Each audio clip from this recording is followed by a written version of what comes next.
Bonjour les amis, j'espère que vous allez bien. Nous sommes le samedi 29 juin 2024 et je vais vous présenter l'actu crypto de cette fin de semaine. On parlera essentiellement de l'actu générale, du XRP, de deux projets sur le XRP Ledger qui sont très intéressants. On parlera des résultats sur l'Automatic Market Maker et pour terminer XRP Healthcare et la petite minute complotiste. On va commencer par un sujet du Parlement européen sur la loi de l'Union européenne sur l'IA. Alors, comme vous le savez, il y a eu déjà des prises de position avec des législations et on va juste regarder à la fin. Voilà. Alors, la loi vise à offrir aux startups et aux petites et moyennes entreprises la possibilité de développer et de former des modèles d'IA avant leur diffusion en grand public. C'est pourquoi ils exigent que les autorités nationales fournissent aux entreprises un environnement de test qui stimule les conditions proches du monde réel. Donc, ce qui est assez intéressant, c'est qu'il faut bien comprendre que l'IA, elle fonctionne aussi avec la crypto-monnaie. C'est-à-dire que l'intelligence artificielle a besoin de la blockchain. Et comme elle a besoin de la blockchain, c'est donc lié avec la crypto-monnaie. Et donc, il faut bien comprendre qu'il n'y en a pas un qui peut évoluer sans l'autre. Alors, on voit actuellement, le Parlement a adopté la loi sur l'intelligence artificielle en mars 2024 et le Conseil a suivi avec son approbation en mai 2024. Ensuite, il va y avoir, logiquement, c'est jusqu'à 2 ans, 24 mois après son entrée en vigueur, ça sera pleinement applicable, mais certaines parties seront applicables plus tôt et d'autres plus tard. Les systèmes Maori, ça sera plus tard, et certaines IA, ça sera plus tôt. Voilà. En parlant justement d'IA, on va juste écouter cette personne qui fait partie du conseil au World Economic Forum. Et là, en fait, je vous laisserai les liens de cette vidéo, c'est assez intéressant, sur le top 10, selon eux, des technologies émergentes pour 2024. Donc cette personne qui va parler, d'ailleurs on voit le petit pendentif ici qui est simplement l'anneau de Saturne, on sait pourquoi, on va écouter ce qu'elle dit. One is the elastomerics, because if we think about all of the challenges with, say, data centers, cooling, many of the technologies that we're developing, they're going to use increasing amounts of energy and water. And so having these new forms of cooling systems and heating systems, I think, are going to be really... Déjà un point intéressant, effectivement les data, tous les centres de data générés avec l'IA, en fait ça va consommer beaucoup d'énergie et aussi il va falloir faire un système de refroidissement et je pense que j'ai pas encore fouillé, ça peut être intéressant de voir s'il n'y a pas une crypto-monnaie, s'il n'y a pas une entreprise qui a une crypto-monnaie qui en fait gère ce système de refroidissement. J'ai pas encore fouillé, je vais essayer de fouiller, mais là je pense que c'est un bon plan d'investir. Je vais en tout cas faire des recherches dessus. On va continuer. Important game changers. And maybe one little follow-up there. You look, as you said, you don't look at individual technologies normally. You look at entire systems, and of course, especially when it comes to climate, there's a lot of debate about the role of technology. There's a lot of concern about unintended consequences, like keyword like geoengineering, etc. What are your reflections on actually dealing in an ethical manner with technologies that could be scaled up for good, but that of course could also have negative consequences? How can we put in the right safeguards? And maybe that's a question that we could also... I think one of the really important things is helping the scientists and the people creating these technologies to act responsibly while they're developing them. And a lot of that comes back to the education systems on how people are aware of the technologies in that systems, that complex systems context. So the fact, for example, that if we're going to develop new data centers, they're likely to go in prime agricultural land. They're likely to require a whole lot of... Alors, là, elle donne comme exemple, par exemple, les data, de générer des informations sur justement les terres agricoles. Et comme vous le savez, moi, personnellement, j'ai investi dans Dimitra Et en fait, il faut bien comprendre que tout ce qui est les objets connectés d'Epine, qui est aussi lié avec l'IA, et ce qu'on appelle les agtech comme Dimitra, les agrotech comme Dimitra, etc., vont être, on voit, hein, d'ailleurs ils en parlent, donc dans le top 10 des technologies émergentes. Je pense que ça sera vraiment le narratif, donc à vous un peu de faire vos propres recherches sur tout ce système de IoT, d'Internet of Things, sur les objets et des objets connectés, et voilà, donc on continue. Water energy systems, how are we developing these really complex connected systems, and how are we helping the startup founders in their decisions every day to make very small adjustments, for example. Voilà, donc là il résume bien la situation comme Dimitra le fait, qui va en fait, grâce à l'IA et grâce à des satellites, etc., de pouvoir donner des informations qui vont permettre aux éleveurs de faire des ajustements. Des ajustements journaliers. On continue.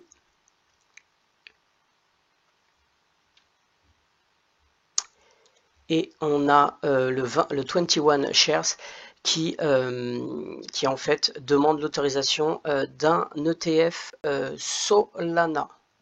On a le gestionnaire d'investissement VanEck qui répertorie le premier ETF Solana aux États-Unis. Donc très bonne nouvelle pour Solana. Je pense que c'est très bon de toute façon pour la crypto et pour le marché, même si le marché il est catastrophique en ce moment. Gardez le cap et vous inquiétez pas. Après l'appui, le beau temps.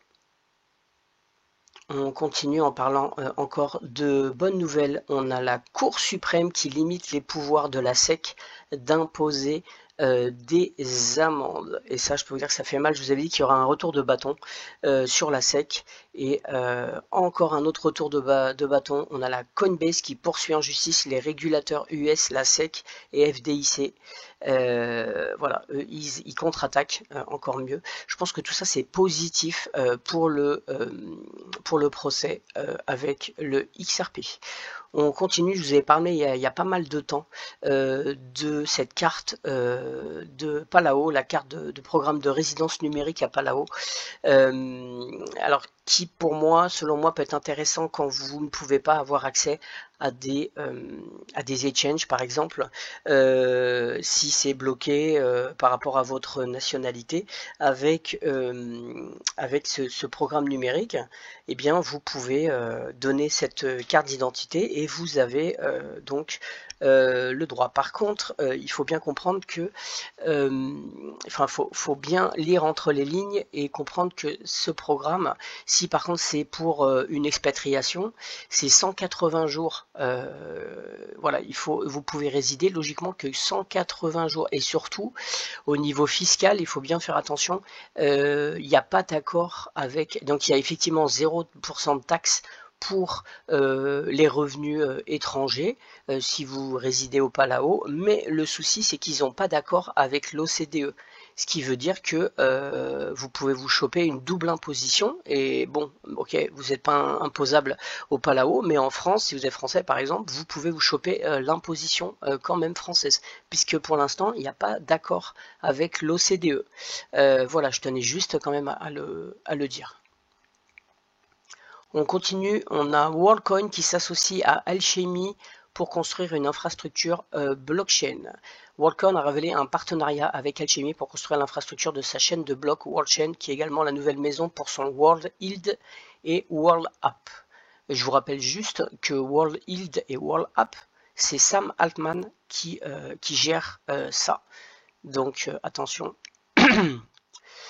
Une petite alors quelque chose qui est vraiment dans l'actu générale, mais c'est vieux, hein, mais on a Wikipedia qui est noyauté par la CIA, et en fait on voit que c'est vieux, hein, ça date de 2007, donc vous voyez, mais qu'en fait il y a eu beaucoup de choses qui ont été changées, et personnellement quand je regarde sur Google, je vois qu'il y a tous les jours Wikipédia qui transforme des articles il change, alors il met à jour des articles. Moi en tout cas ce que je vous conseille, c'est si vous avez des bouquins anciens, des encyclopédies anciennes, des dictionnaires anciens, de bien les garder parce qu'à mon avis ça va valoir très cher. Pourquoi? Parce que ces anciennes écritures, ça sera là tout simplement la transparence, la vérité.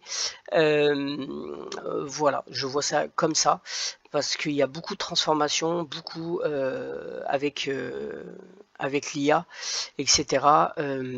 Ça peut aller dans le sens qu'ils veulent. Et par contre, les bouquins, eux, qui ont été écrits il y a des centaines d'années, si vous en avez, gardez-les. Ça peut être intéressant.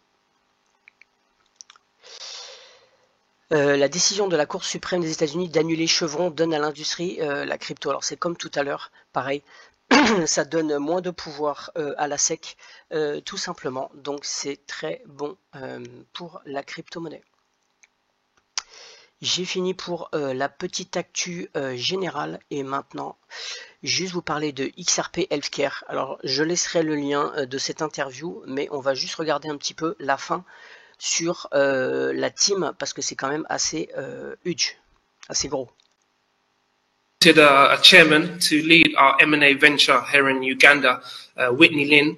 He has over 45 years of experience in the mergers and acquisitions space. He's a veteran.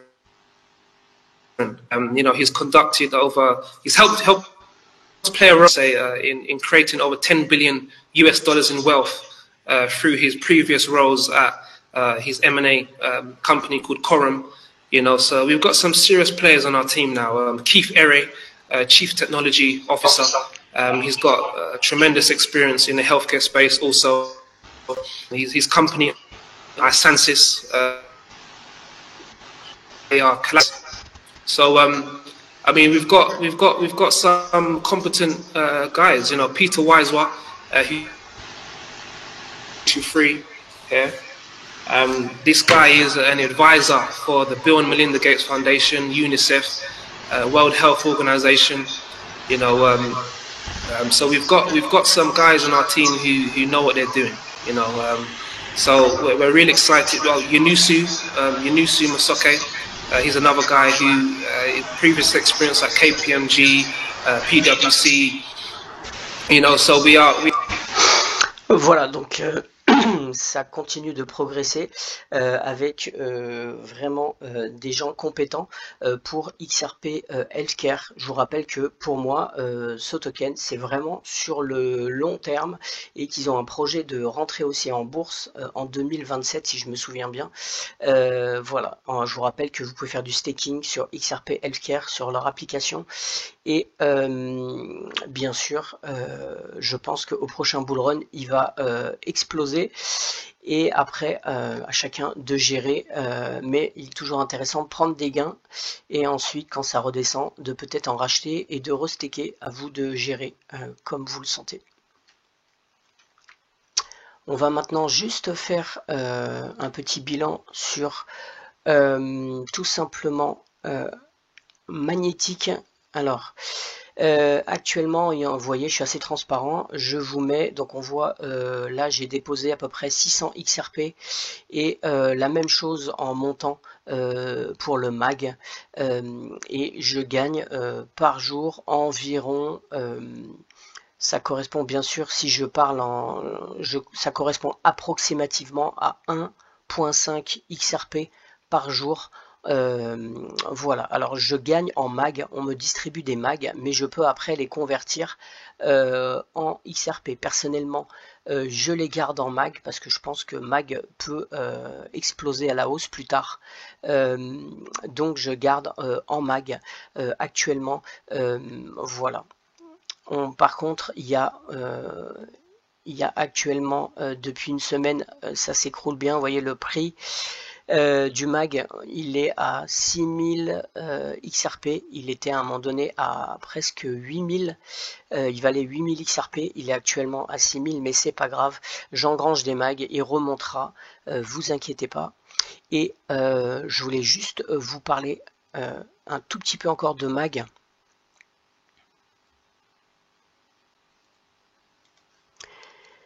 Vous avez des... Alors, c'est pas un conseil en investissement, à chacun de faire ses... Personnellement, je n'en ai pas encore acheté, et je suis pas certain d'en acheter, mais il y a moyen d'augmenter son pourcentage dans le Automatic Market Maker avec les Magnetic Girl Common, c'est-à-dire en fait, c'est des NFT qui vous permettent de booster tout simplement votre mining sur les pools de liquidité.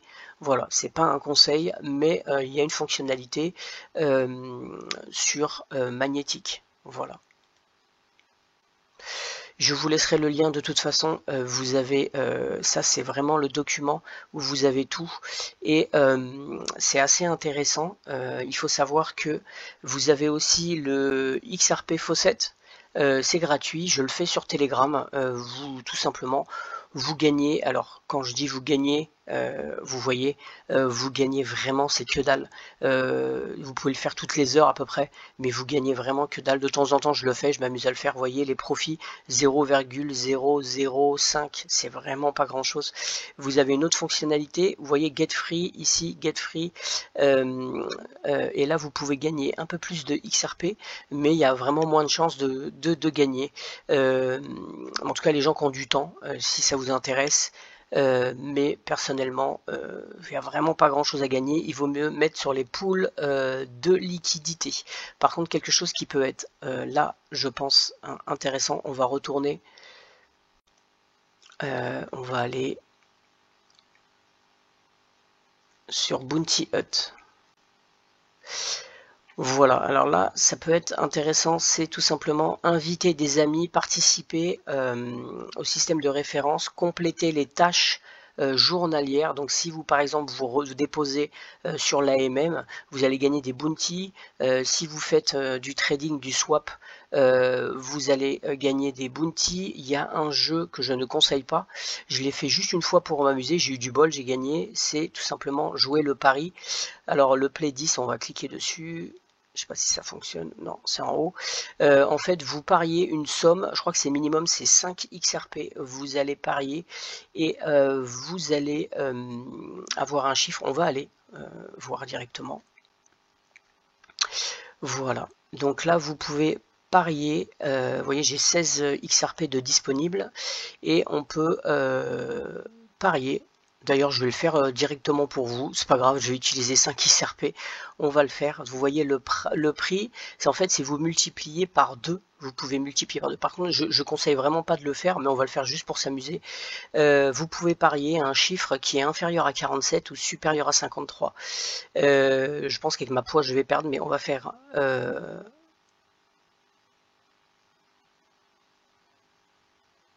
roll. Oui, je peux pas le faire parce que j'ai mon téléphone qui est déchargé. Ouais, j'ai mon téléphone parce qu'il faut passer par Zoom. Voilà, ben c'est pas grave. En tout cas, vous pouvez parier à la hausse ou à la baisse, et si vous gagnez, vous multipliez par 2 vos gains. Personnellement, je conseille pas du tout de le faire. Par contre, ce qui est intéressant, c'est le Bounty Hunt. Et là, vous pouvez donc gagner des bounties. Il faut ensuite vous allez pouvoir chaque jour tout simplement réclamer vos récompenses, et quand vous aurez beaucoup de bounty, à un moment donné ils vont sortir le bounty shop. Pour l'instant c'est pas encore sorti le bounty shop. Vous allez pouvoir échanger les bounties contre des XRP, contre d'autres tokens bien sûr qui sont sur le XRP Ledger, ou carrément des NFT. Voilà, et vous pouvez choper les récompenses chaque jour. Vous avez de toute façon, au minimum, même si vous êtes fait rien, vous avez une récompense de 300 bounty chaque jour, même si vous ne faites pas les tâches. Voilà. J'ai fini pour le magnétique, pour le AMM. On va maintenant juste parler de Realty vite fait. Il y a actuellement un token, alors c'est un debt token, c'est un token de dette, et c'est au Panama. Alors le revenu il est de 10,5 et ça commencera à partir du 1er août qui vont donner les loyers pour ceux que ça intéresse. Se diversifier sur Panama c'est pas mal. Moi j'avais acheté récemment quelques tokens sur un autre de Panama. Maintenant, on va parler du XRP et aussi des liens. Comme vous le savez, il y a des liens entre XRP, XLM, SHX. On le sait d'ailleurs. Ces gens-là ont tous, que ce soit Jed McCaleb, il a travaillé à XRP. On a Tammy Camp, pas Tammy Camp, mais l'autre, Gordon Bennett, qui a travaillé aussi pour le XRP. On sait qu'il y a des liens, mais on va essayer de regarder un tout petit peu aujourd'hui les liens qui sont pas forcément... Alors, malheureusement, c'est eux qui dirigent le monde, mais des liens... On va regarder ça. Alors, on a une ONG, comme une ONG qui s'appelle Lifeboat Foundation, qui est assez connue. Personnellement, je n'aime pas Lifeboat Foundation parce que pour moi, c'est complètement transhumaniste, mais on va regarder. Et elle fait partie du conseil consultatif. Et Tammy Camp, je vous rappelle, qui est la CEO de SHX, est associé ambassadeur au Koweït et à l'université Singularity. Et à vous de faire vos recherches sur qui est les donateurs et qui sont dans les fondations de Singularity, et membre du conseil consultatif de Brandon Hall Group. Tammy, connu comme le Lara Croft du web selon Forbes, est un investisseur en capital risque et un conseil d'entreprise à San Francisco. Alors, ce qui est intéressant de savoir sur elle, alors au niveau des performances, elle a cartonné avec ses hedge funds, pas de souci. Elle est également conseillère auprès de nombreuses startups de la sécurité et on va regarder ça. Elle a également servi d'autres pour le département d'État des États-Unis. Et Tammy est diplômée du programme JSP 11 à l'université Singularity à la NASA AMS. Voilà. Donc vous voyez avec qui elles sont liées. Et aussi, assez marrant, elle détient un record du monde en kitesurf. Voilà. Alors pourquoi tout simplement, regardez, faut un peu fouiller, je vais pas vous mettre ça, sinon la vidéo sera super longue, de voir un petit peu là, qui sont dans les fondations de Lifeboat Foundation. Vous allez voir cette ONG.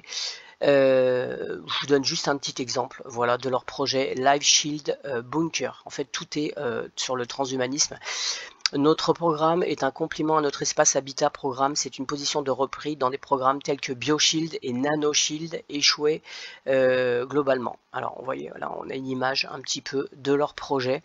Et là, vous voyez ce que c'est. C'est un bunker peut-être assez grand comme Biosphère 2. Un grand bunker sera un endroit où les bébés naissent et les enfants jouent et vont à l'école. Alors déjà, ce qui me dérange, c'est où les bébés naissent et les enfants jouent et vont à l'école. Voilà, et c'est que des trucs transhumanistes. Bon, après chacun, mais personnellement, voilà, je suis pas très transhumaniste, on va dire ça comme ça. On a Ripple qui étend, qui en fait a les deux on va dire points vitaux pour l'instant, ça serait un ETF potentiel et aussi le lancement du stablecoin. C'est ce qu'a dit la Monica Long récemment. Voilà, je vous montrais aussi une autre connexion. Alors, il faut comprendre que Moja Loop Foundation, en fait, il travaille tout simplement avec Ripple. Et que c'est Moja Loop, c'était une fondation qui a été créée par Bill et Melinda Gates, et qui tout simplement, on sait qu'ils travaillent avec Ripple, et on va essayer de retrouver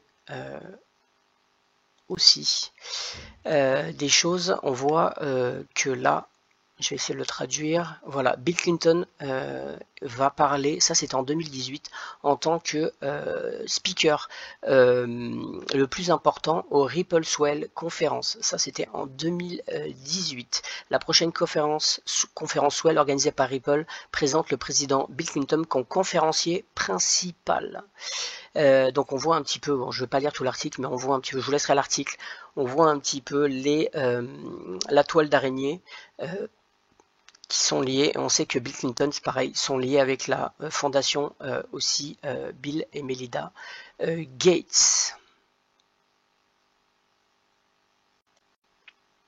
Encore des liens, on voit que la fondation de Bill Gates et Ripple se tiennent ensemble pour les non bancarisés. On sait que effectivement ça c'est en 2018 et qu'ils ont un projet, qu'ils avaient un projet tout simplement. Voilà, d'ailleurs dans la quête d'améliorer le niveau de vie des personnes et l'économie des pays en développement à travers le monde, la fondation Gates partenariat avec Ripple pour publier un logiciel de blockchain open source appelé Mojaloop pour les personnes non bancarisées. On continue et on a actuellement une petite baisse sur l'AMM. D'ailleurs on le voit quand je vous ai montré tout à l'heure sur la baisse du prix de MAG et aussi du XRP. Ils étaient montés à 10 millions et quelques et là ça a redescendu un petit peu, mais en tout cas c'est toujours en forte, c'est quand même en progression, c'est linéaire. Ça monte tranquillement et on va continuer à regarder ça. Maintenant, je vais vous parler de Monerex. Alors, Monerex, qu'est-ce que c'est? C'est tout simplement une solution financière qui est intégrée, qui intègre les fonctionnalités avancées de la technologie Web3 et du grand livre XRP Ledger pour fournir une plateforme complète de gestion des actifs numériques. Il faut savoir que il y a 222 millions de personnes qui sont